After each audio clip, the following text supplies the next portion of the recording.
ये अमेरिका के बाहर बोइंग कंपनी की सबसे बड़ी फैसिलिटी होगी।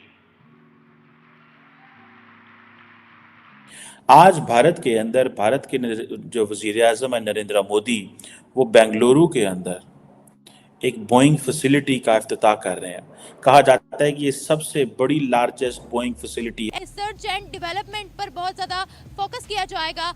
उनका कंपैरिजन बड़े बड़े ममालिक के साथ हो रहा है, बड़ी बड़े सेंटर्स की इनॉग्रेशन हो रही है, हज़ारों की करोड़ों की तादाद में बजट वहाँ नाफिज हो रहा है। तो मेरी दरख्वास्त है कि 1947 में हम आज़ाद हुए, 1947 में इंडिया आज़ाद हुआ। अरे वो ₹4.5 का यूनिट कैसे दे रहा है 400 यूनिट तक, और यहाँ 60-70 रुपए का क्यों है? 43 एकड़ के अंदर ये फैसिलिटी बनी है जिसके ऊपर 1600 करोड़ लगे, और यहाँ 60-70 रुपए का क्यों है? अच्छा वायदे खोलें। अच्छा बात सुने, उधर मोदी का कामा है, मोदी के आपके उधर के वजीर आजम की कौन कौन से मुल्क में प्रॉपर्टी है? जो है बाकी दुनिया को हम लोन देना शुरू कर देंगे। इमरान खान के मिनिस्टर्स तो इतनी लंबी लंबी फेंकते थे। हमारे पाकिस्तान जो सियासी लिहाज से तबाह बर्बाद है, अलबत्ता अगर पाकिस्तान की जगह जैसे लोग भारत में रहते हैं, बांग्लादेश में रहते हैं, वो लोग इधर होते ना, पाकिस्तान बहुत बड़ा तरक्की कर लेता। जैसे दानिश्वरों पे और स्कॉलर्स पे लानत है कि डेवलपमेंट, अगर इस्लामाबाद एयरपोर्ट देखें, गो के उसकी छतें लीक करती हैं, पानी लीक होता है उनका, वो तो एक अलग से मैटर है। उधर की जो अशराफिया एलीट क्लास जो बड़े बड़े मेजर ओहदों पे हैं, उनका कितने मुल्कों में प्रॉपर्टी है? उधर के रिटायर अफसर कैसे जिंदगी गुजारते हैं? कभी सुना है आपने? कभी देखा है? मैंने इत्तेफाक से देखा है। अमेरिकन जो कंपनीज हैं, they are investing. It takes only a few decades for a nation, वरना नाउ एंड नेवर है। 5.73 ट्रिलियन ये बन गया। आप किसी को क्या देने की सलाहियत रखते हैं, किसी से खरीदने की क्या सलाहियत है आपके पास? बिजनेस तो वहां कैसे होगा? इंडिया की एक नई एयरलाइन है अकासा, ये कितना बड़ा ऑर्डर है, 150 जहाज का अगर आप ऑर्डर करते हैं तो ये कितना बड़ा जहाज है। आज भारत के अंदर भारत के जो वजीर आजम है नरेंद्र मोदी, वो बेंगलुरु के अंदर एक बोइंग फैसिलिटी का इफ्तिताह कर रहे हैं। कहा जाता है कि ये सबसे बड़ी लार्जेस्ट बोइंग फैसिलिटी है अमेरिका के बाहर, जो बेंगलुरु के अंदर ही हैज़ इनॉग्रेटेड। सो ये देखें कि अमेरिकन जो कंपनीज हैं, दे आर इन्वेस्टिंग, और ये उस इन्वेस्टमेंट का ये फ़ायदा हो रहा है कि वहाँ पे ज़ाहिर बात है जॉब्स क्रिएट होंगी। इंडिया को ज़रूरत है बहुत सारे अपने उनको जहाज़ चाहिए। अभी मैं देख रहा था कि इंडिया की एक नई एयरलाइन है अकासा, उन्होंने कोई तकरीबन इंटरनेशनल फ़्लाइट्स 2024 में शुरू कर रहे हैं। तकरीबन 150 बोइंग 737 जो है उसका उन्होंने ऑर्डर दिया हुआ है। ठीक है जी।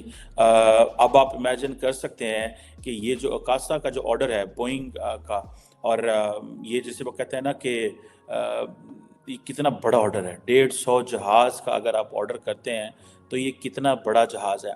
अब कर्नाटका जो डेवलपमेंट इंडेक्स की जो ऑफिशियल मैं देख रहा था, उनके जो हैंडल में देख रहा था, वो ये कह रहे हैं कि ये 43 एकड़ के अंदर ये फैसिलिटी बनी है जिसके ऊपर 1600 करोड़ लगा है। ये कर्नाटका डेवलपमेंट इंडेक्स जो है, ये एक इसने ये एक्सप्लेन किया।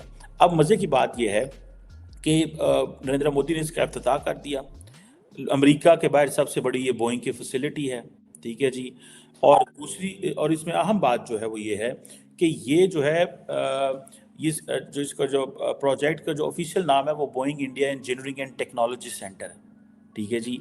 और इसकी ये आप समझ लें कि ये अमेरिका का और इंडिया का ये जो है ना, ये जो पार्टनरशिप है, उसके one of the corner stone ये है कि ये अब ये private sector and government sector एक इकोसिस्टम क्रिएट कर रहे हैं इंडिया के अंदर, और नेक्स्ट जनरेशन सर्विसेज और प्रोडक्ट्स तैयार करेंगे ये इंडिया के अंदर।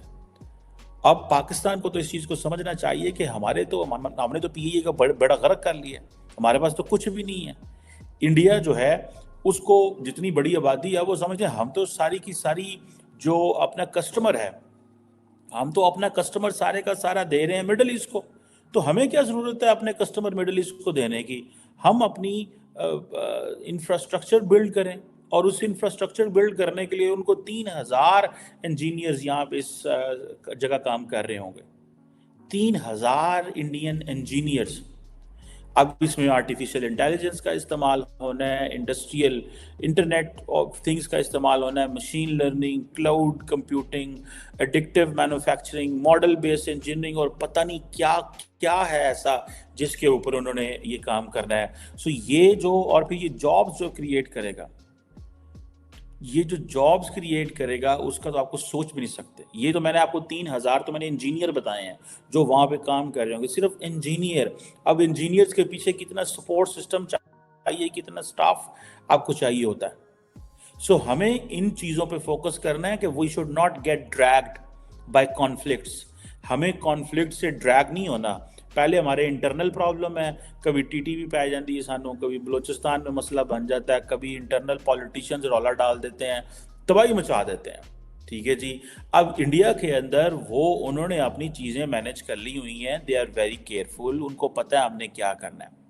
और ये जो है इसकी आप इमेजिन करें कि ये कितनी बड़ी डेवलपमेंट है। ये जो Boeing India engineering and technology centre जो है, ये एक एरोस्पेस पार्क में जो है, वो जिस जगह का नाम है आई थिंक दिवान हाली, जिसमें बेंगलुरु एयरपोर्ट के करीब हज़ारों नौकरियां तो जनरेट करेगा ही करेगा। ठीक है जी। लेकिन उसका आप इमेजिन करें कि ये सिर्फ और सिर्फ मर्दों के लिए नहीं है। एक वो आई थिंक मैं देख रहा था बोइंग सुकियाना प्रोग्राम भी लेके आ रहे हैं मोदी साहब, जिसके ज़रिए वो लड़कियों को, बच्चों को जो है इंगेज करेंगे एविएशन सेक्टर के अंदर। इट मीन्स के बच्चों के दिमागों में science, technology, engineering, maths, stem subject डाल दो, उनके दिमाग इन चीज़ों से भर दो। ठीक है जी। अब बोइंग जो है वो तकरीबन ऑलरेडी पहले मेरा ख्याल है उसने पिछले साल $100 मिलियन की इन्वेस्टमेंट का इंफ्रास्ट्रक्चर का ऐलान किया हुआ था। भाई पाकिस्तान ने कब अपनी पॉपुलेशन को कैश करना है? तो मेरी दरख्वास्त है कि 1947 में हम आज़ाद हुए, 1947 में इंडिया आज़ाद हुआ। अरे वो ₹4.5 का यूनिट कैसे दे रहा है 400 यूनिट तक, और यहाँ 60-70 रुपए का क्यों है? अच्छा वायदे खोलें। अच्छा बात सुने, उधर मोदी का कामा है, मोदी के आपके उधर के वजीर आजम की कौन कौन से मुल्क में प्रॉपर्टी है? उधर की जो अशराफिया एलीट क्लास जो बड़े बड़े मेजर ओहदों पे हैं, उनका कितने मुल्कों में प्रॉपर्टी है? उधर के रिटायर अफसर कैसे जिंदगी गुजारते हैं? कभी सुना है आपने? कभी देखा है? मैंने इत्तेफाक से देखा है। ग्रेड 22 के अफसर थे, उन्होंने कहा हम तो सोच भी नहीं सकते जो जैसे पाकिस्तान की ब्यूरोक्रेसी, हम तस्वुर भी नहीं कर सकते इस लाइफ को। तो काजी साहब तनख्वाह है आपकी 3 लाख, कोई तो आगे आके अखराज आता 30 लाख, तो फिर ये कमीशन ही चलेगी। उसमें यह है कि हमारे पास अगर हुई है ह्यूमन डेवलपमेंट में बिल्कुल डेवलपमेंट नहीं हुई, यानी ह्यूमन सोर्सेज पे काम हुआ ही नहीं है। अगर हुआ तो आपको ये इंफ्रास्ट्रक्चर, वो भी रोड इंफ्रास्ट्रक्चर जो इसमें कमीशन मिलती हैं, वो उस पर काम हुआ है। कौन सी कंपनियां खड़ी की हैं अभी तक हमने? कंपनी अगर देखा जाए जितनी खड़ी थी ऑलरेडी, उसमें PIA देख लें आप, या स्टील मिल थी हमें जो गिफ्ट मिली हुई थी चीज़ें फ्री में, वो हमने बेच दी सारी। तो अभी हमारे पास तो कुछ भी नहीं है। तो उसके लिए खुद का बनाया हुआ क्या है? खुद का लाया हुआ क्या है? खुद का लाया हुआ सस्ती रोटी स्कीम, लैपटॉप स्कीम, जिसमें कमीशन मिलती है और पैसे खाए जाते हैं। इसके अलावा तो और कुछ नहीं है। कितने में खाते हैं आप? सस्ती रोटी स्कीम आपने बोली, लेकिन रोटी खाते कितने में आप? लेकिन जब सस्ती रोटी थी तब भी वो रोटी बाहर मार्केट में 4-5 रुपए की थी, वो 2 रुपए की दे रहे थे, तो हम 4-5 पे ही लेते रहे। अभी जो है रोटी वो 25-30 वही जो चल रही है। एक लेबर जो हमारी होती है वो एक वक्त में दाल रोटी भी खाए या सब्जी रोटी खाए 200-250 उसका एक वक्त का खर्चा आ रहा है। तो उसमें तो कोई डेवलपमेंट हमें नज़र नहीं आ रही है। इसमें ये देखें कि भारत का जो है सबसे जो अगर हम मेजर इश्यूज़ का देखें जो पाकिस्तान में है, कि पाकिस्तान में पॉलिटिक्स और पॉलिटिशियंस को इतना टाइम ही नहीं मिला। किसी भी दौर में अगर जिस पॉलिटिशियन ने थोड़ा सा भी डेवलप होने की कोशिश या मुल्क को बेहतर करने की कोशिश की है, उसको फ़ौरन जो है वो इन्होंने स्नब कर दिया है उसी जगह पे।